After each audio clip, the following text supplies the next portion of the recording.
Hello friends, मैं engineer Dinesh. दोस्तों, अभी कुछ दिन पहले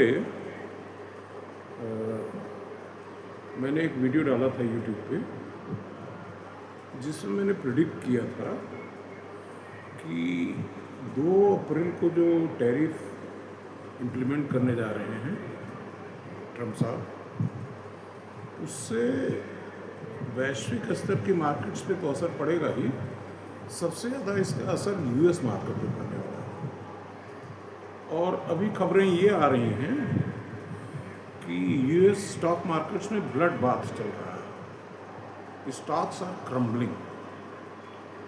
दोस्तों, इकोनॉमिक्स एक थोड़ा सा साइंटिफिक विषय है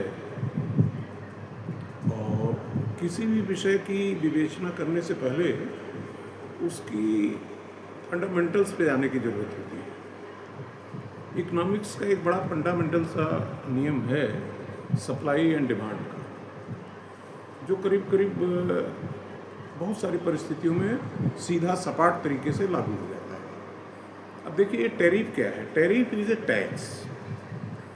अगर आप स्वदेशी वस्तुओं को बेचते हैं तो उसमें टैक्स लगता है, और विदेशी वस्तुओं को आयात करते हैं तो उसमें टैरिफ लगती है।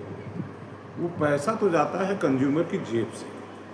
अब सीधा सपाट सा मतलब इसका ये है कि अगर आपने 25% टैरिफ लगाया, यानी कि 25% दाम बढ़ा दिया, कंज्यूमर की जेब से उतना पैसा आपने निकाल लिया, सिर्फ इस आधार पे कि आगे जान पर भविष्य में जो है स्वदेशी निर्मित वस्तुएं उसकी बनेगी तो प्राइसेस शायद डाउन होंगे, लेकिन ये भविष्य के गर्त में छुपा हुआ है। कब बनेगी, कितना टाइम लगेगा? फिलहाल के लिए जो शॉर्ट टर्म इफेक्ट है वो स्टॉक्स को क्रम्बल करे, क्योंकि जब चीज़ें महंगी कर दी आपने तो कंज्यूमर का पैसा उसमें घुस गया, तो और चीज़ खरीदने के लिए उसके पास पैसा बचा नहीं। सिंपल सीधा सा प्रश्न है। और स्टॉक मार्केट तो जैसा कि मैंने उस लेक्चर में बताया था कि बिल्कुल छुई नुई के पौधे की तरह से है। एक हल्की सी खराब खबर आई मार्केट में तो स्टॉक पे दुष्प्रभाव पड़ना जरूरी हो जाता है। तो इसलिए मुझे समझ में नहीं आता कि टैरिफ वार का मतलब क्या है। टैरिफ आपने बढ़ाया तो दूसरा आदमी बढ़ा दिया, पैसा जाना है कंज्यूमर की जेब से। अब वो पैसा सरकार की जेब में आया जरूर, लेकिन वो कब गुड्स में और सर्विसेज में कन्वर्ट करेगा, it has its own time.